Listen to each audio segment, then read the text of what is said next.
Eder. Mac.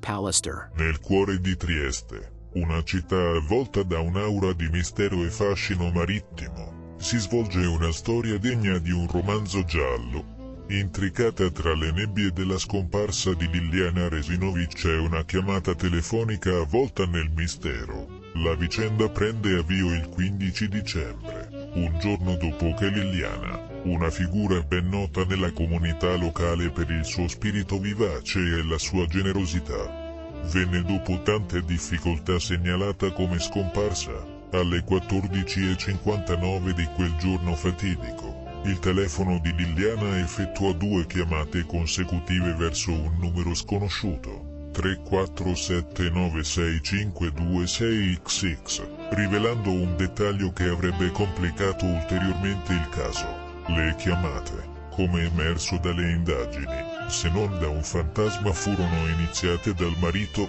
Sebastiano Visindin. La scoperta sollevò immediatamente una serie di interrogativi. Come mai Visindin aveva in uso il telefono di Liliana dopo la sua scomparsa? Non avrebbe dovuto essergli requisito? Chi era il misterioso destinatario delle chiamate? Il tentativo di tracciare il proprietario del numero enigmatico non portò a risultati concreti, lasciando gli investigatori a dibattere su varie teorie. Un dettaglio, tuttavia, emerse durante le indagini.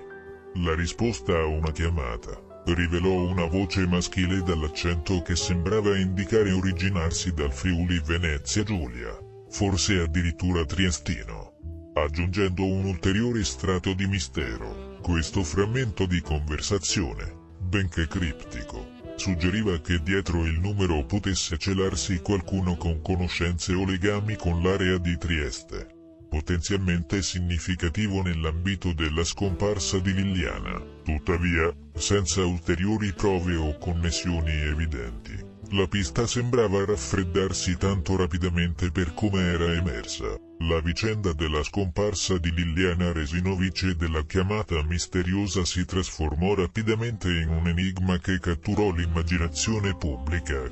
Un puzzle che sembrava sfidare anche le menti più acute. Gli investigatori si trovarono di fronte a un muro di silenzio e segreti, con pochi indizi concreti su cui costruire una indagine. Il caso di Liliana Resinovic è un mistero irrisolto che continua a stimolare domande e teorie. Chi era al telefono quel giorno? E quale ruolo, se presente, ha avuto questa chiamata nella scomparsa di Liliana? Perché Sebastiano fece questa chiamata celando il proprio numero? Perché non voleva far sapere che stesse chiamando col numero della moglie?